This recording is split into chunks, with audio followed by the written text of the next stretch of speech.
went to a party over the weekend. It was a kid's birthday party. And a few different things happened. And, you know, because I've been kind of like sheltered away from like normal people because it's like a kid's birthday party. It's a 3-year-old's birthday party. So I'm around a lot of parents and stuff, and I'm trying to remember what it's like to be a normal person that just goes around groups of people and has random conversations with them and talks about my kid and my life or whatever the fuck they want to talk about, ask random people about their lives, etc. You know, it's kind of foreign to me at this point. And so for starters, at one point, a Little Mermaid impersonator shows up in the middle of the 3-year-old's party. Is this a rich parent, rich family? I wouldn't say super rich, but, you know, they're probably doing reasonably well for themselves. Yeah, because, I mean, you had a pony at Parker's birthday. Yeah. These people have a mermaid impersonator. When I had a birthday, we went to Chuck E. Cheese, okay? And we got our fingers singed on hot plates. That's what we got. Really, this though, is rich shit. At the end of the day, though, that pony, I'm pretty sure costs like, I don't know, maybe like $200 to get the pony to come through for an hour. Maybe less. It wasn't really that, like, it's creative, but it's really, I'm guessing that the Ariel impersonator, she's probably there for like 2 hours. I'm going to go on a limb and say that she got $100 an hour, maybe $200, maybe. How much extra did you have to tip her to jerk off in front of her? I didn't go for that.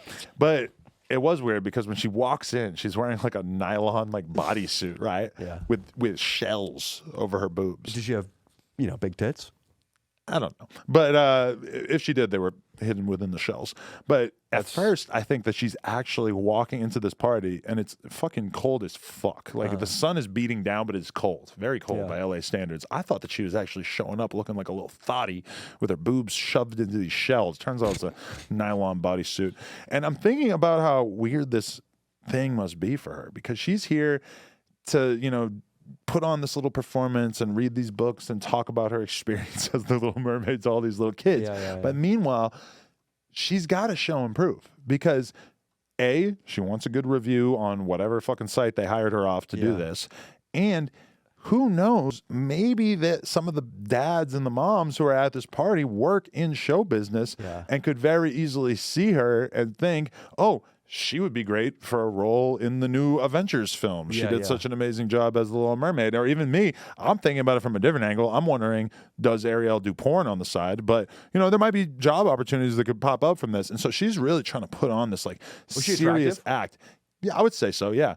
And then meanwhile, but the kids are like completely ignorant to what's going on. So the kids are just walking up in the middle of her fucking performance and just, are you from the sea? The kids are just walking up and just saying the stupidest shit to her. And it was so fucking funny. Are you from the sea? And I'm just wondering, like, what is this fucking woman's life like that she had to get up at 8 to get in and get her makeup done and come out here to just perform in front of all these children, like this Little Mermaid impersonator? I don't know. I was amazed by the whole dynamic. You know, that's actually a pretty good job, all things considered. Especially, that's the fucking glass ceiling, the gender pay gap. Listen, dudes, if you come out here to make it into Hollywood as a dude, they're going to hand you a mop and say, make the floor not sticky, you piece of shit. She's probably doing some mopping as well, but she's also the Little Mermaid on Saturday morning. I think she's doing pretty well on that. She might give a guy a shoulder rub up in Bel Air for a little bit of money during a card game, too. Yeah. It's different. But that is really the tragedy of Los Angeles. You know, you come out here to make it in showbiz,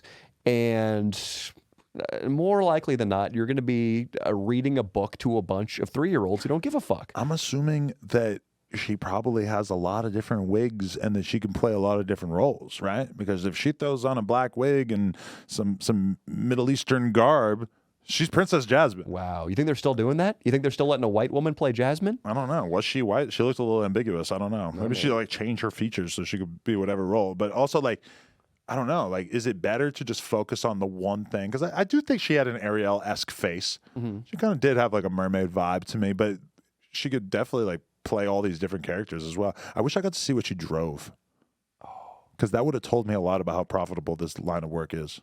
Do you think if she's got a fucking Benz, I'll know this is a line of work I want to get into? You know, I think we can safely assume that she is probably making a couple $100 per day of work, and she only works a couple days out of the week. Yeah. But do you think, like, I think she is definitely promiscuous, and I think there might have been. Based on knowing absolutely nothing about her, she's a whore. I think I am willing to go out on a limb and say there was still semen on Ariel's molars when she was singing those kids' songs about the sea. Do you think that her career would be done if it was discovered that she had a Little Mermaid OnlyFans account? Do you think Disney would shut that down? I think they would. Do you think she's licensed by Disney? Was she skirting around saying like, "Oh, I'm a mermaid. I'm a petite mermaid"? I mean, she's reading like a $5 Little Mermaid book to the kids. Like, maybe she was reading the original Little Mermaid fairy tale, which has long since passed into public domain. She can stay away from Disney.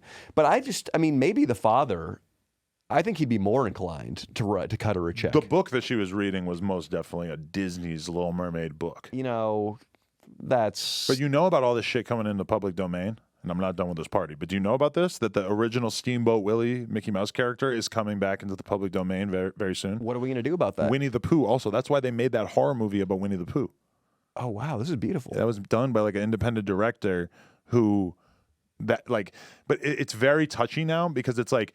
You can do the Steamboat Willie Mickey Mouse character, but it can't like evoke Disney in any way. I forget exactly how the wording was used, but basically like Disney's probably going to go to war with anybody who tries to use Mickey Mouse in a way that like impacts the Disney IP or some shit. It sounds like bullshit, but so Steamboat Willie, where Mickey Mouse has got his cock out. The original Superman too. They're not going to like that shit. He's about to be back in these streets. This has been a clip from my new podcast, Sledge Lords with Danny Mullen. We're dropping a new episode every week, so either hit the link in the description or search up the Adam 22 channel on YouTube. Appreciate you guys.